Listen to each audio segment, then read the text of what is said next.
As you have just seen, today we are diving into the BRONC X1 wireless tattoo machine.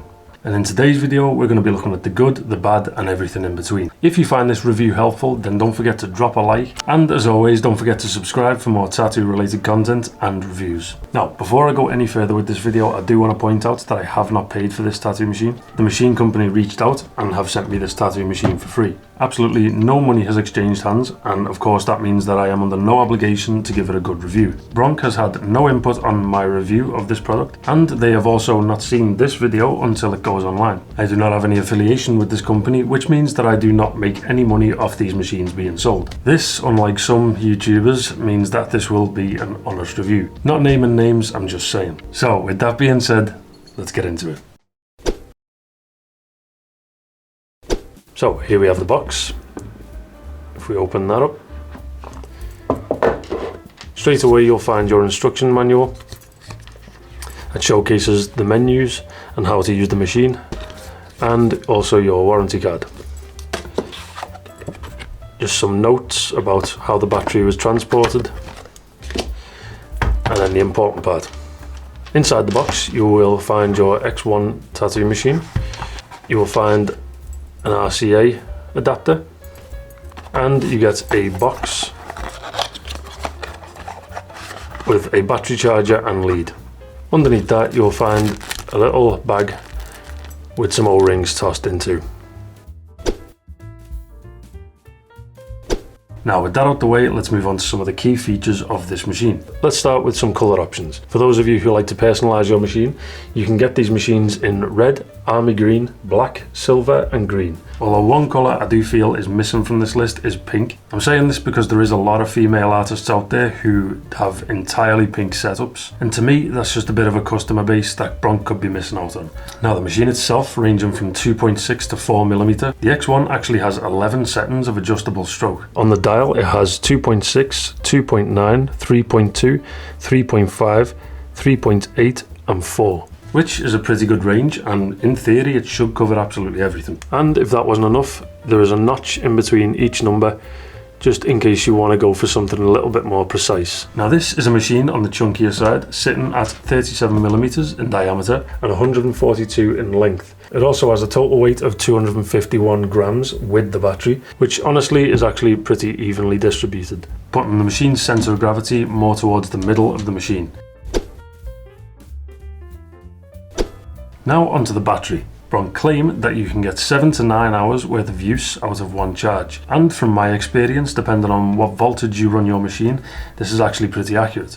Obviously this will vary with a volt range from 4 all the way up to 12 volts. BRONC say on the website that it supports fast charging between 2 and 2.5 hours with a Type-C connection, minimising downtime and maximising productivity. Although I do want to come back to this a little bit later on, as I feel that there is something I need to mention. The battery's interface has an extensive list of options with 9 different menus, allowing you to change everything about how the machine runs. All you have to do is long press on the power button to access the menu. Here you can change the jump start mode from on to off, and you can select it by pressing the power button.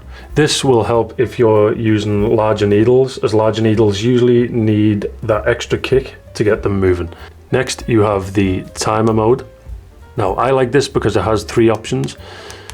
There is TOT or TOTE, which gives you the total time from start to finish. This means that the timer doesn't stop when the machine is on standby. The next option is run. This only gives you the total time that the machine is running. And the final option, which is off. The next part of the menu is for changing the display interface from voltage to amps. Next you have the voltage setup. Here you can change the increments you want the voltage to go up or down when adjusting the voltage. The next part of the menu is the orientation of the screen. You can change it depending on whether you're right or left-handed. Next is your preset voltage, and you can change it just like that. In this you can store up to 4 different preset voltages. You can adjust them in this menu and flip between them while you're using the machine, just by tapping the power button twice. And finally we have the option to turn the machine on and off. Alright, now we've come to the part of the video where I give you my personal opinion on this machine, and we're going to start with the pros. This machine is honestly a good machine to use. The smoothness and consistency of the motor that's in this machine means that you can get some really smooth shades and some really crisp lines as well. And with the range of adjustable stroke on this thing, it means that it can be transitioned really nice between different styles. And in the time that I've actually had this machine, I have used it on a wide range of different tattoo styles. I really have been putting it through its paces, and to be honest, it's done extremely well with everything that I've thrown at it. Another thing that I really like about this machine is how easily it can be adjusted while you're using it, both when adjusting the needle and the stroke. And I put this down to it being very well machined, and the actions on it are extremely well lubricated.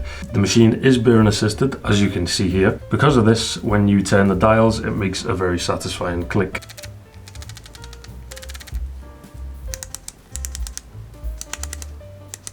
I think that this is a very enjoyable machine to use. I know I mentioned it before, but this machine is super smooth. The smooth shading that you are able to achieve with this thing because of the Swiss motor that they placed in it is absolutely amazing. It felt really soft and didn't feel like it was causing too much trauma to the skin. And the lack of vibration due to the motor in this thing just made it an extremely enjoyable experience to tattoo with it.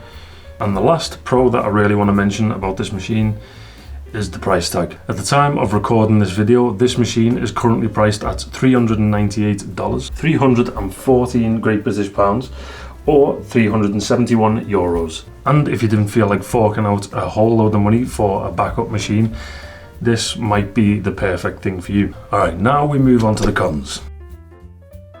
And like I said near the start of this video, there are a few things that I really want to mention because there are a few things that I feel are important to note. So when I received this machine, I noticed that the outer packaging of this box had been opened already. I then opened the box to find that the RCA adapter didn't match the color of the machine like on the website. Then when I took the RCA adapter out and examined it a bit more, I noticed that there was something tacky on the front face.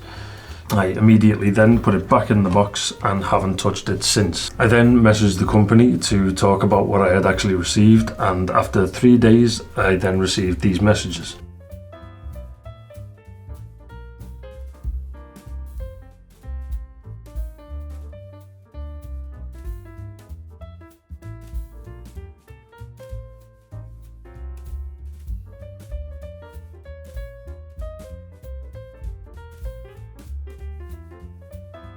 As you just saw in the messages, they then explained to me that there was an extra battery in the box and it had to be taken out due to shipping restrictions. At the time, this was a good enough explanation for me, but after looking back on it, I realised that that couldn't be the case as there is no actual hole for another battery. So that just means that I am still left with the same questions of why was it open before I got it in the first place.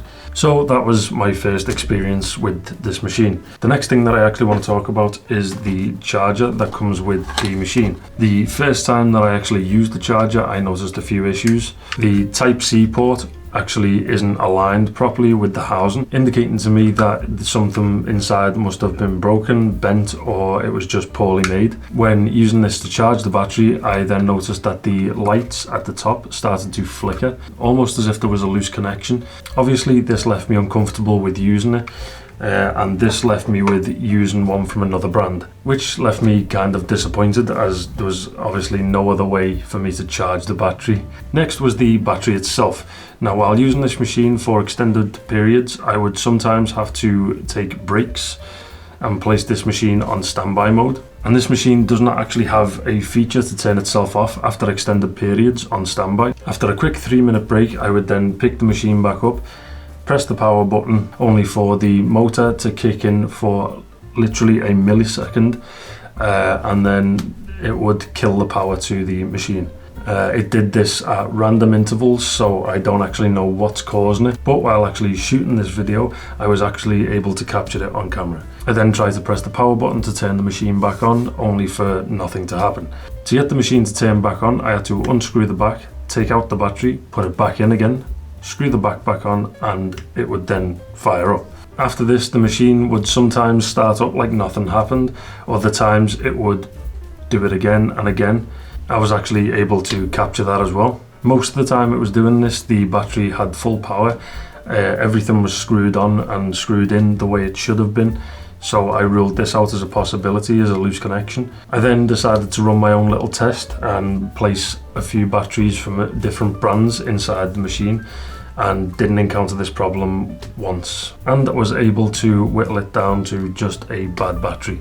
Now, to me, this was a pretty big hygiene problem, as it meant that I kept on having to touch the machine mid-tattoo. Now, granted, I do clean the machine properly after every use anyway, but this is still an issue. Now, next I want to talk about the menu. I feel like the layout of this menu is just a bit too much. After a long session, I actually had to go through the menu and remember to turn this thing off. But if you remember me showing you earlier in the video, you actually have to scroll through the entire menu just to switch the machine off. The menu on this thing is extensive, and sometimes it can be a bit too much. Sometimes artists just like simplicity. So I guess there you have it. That was my in-depth review of the BRONC X1. Honestly, this machine has a lot of potential with its versatile features and smooth action, but at the same time it does have its issues. It's very important for you guys to weigh up the pros and cons, as every machine has them. If you enjoyed this review and found it helpful, then please leave a thumbs up. It really helps the channel. And if you haven't already, then don't forget to subscribe and hit the bell icon